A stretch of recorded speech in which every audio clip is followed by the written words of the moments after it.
one more quarterback we got to talk about because we actually did skip one because Tim Boyle doesn't count. Sorry. Yeah. And that's Tommy DeVito. Oh, yes. Oh, yeah. Tommy DeVito. We got to talk about him. And listen, they've already said Tommy DeVito's going to be back next year. So let me just end the drama there right off the bat. He will be a Giant, at least in training camp.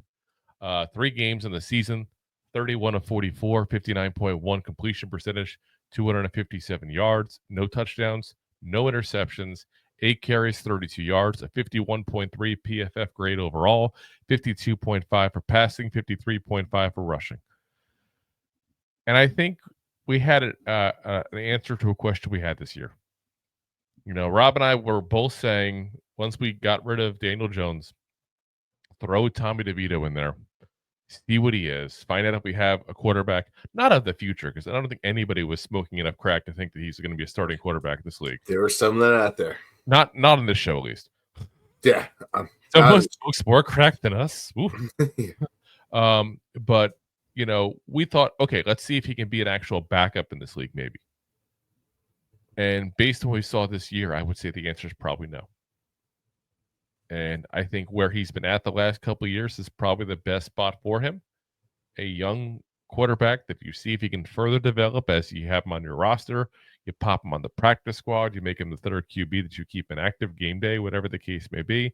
That's the role for him. You know, Yeah. and it's not necessarily the ceiling. Maybe with more time he can develop into a backup, but he's not there right now. You know, and I know he's a great story the prior year in 23.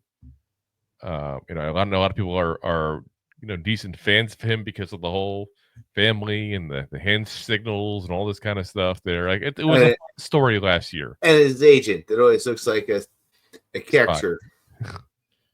But it's just not there, guys. The talent is not there right now. And it's just, we got to move past this. I think that Tommy DeVito is a guy that, again, he'll be in camp. They've already said they plan on having him here next year. So he'll be there in camp. I would not be shocked if he either doesn't make it out of camp or ends up on the practice squad instead of being saved on the active roster, because that was a deliberate move they did this year to save him for the active roster just so the team wouldn't take him. I don't think the Giants are as heartbroken if no one takes him. My personal opinion there. I could be wrong. But that's what I think is going on. If you like that clip, then you will love the full episodes too. Find us on your favorite podcast app and look for us on all your favorite social media platforms. Thanks so much. Please, I'm begging you. Please.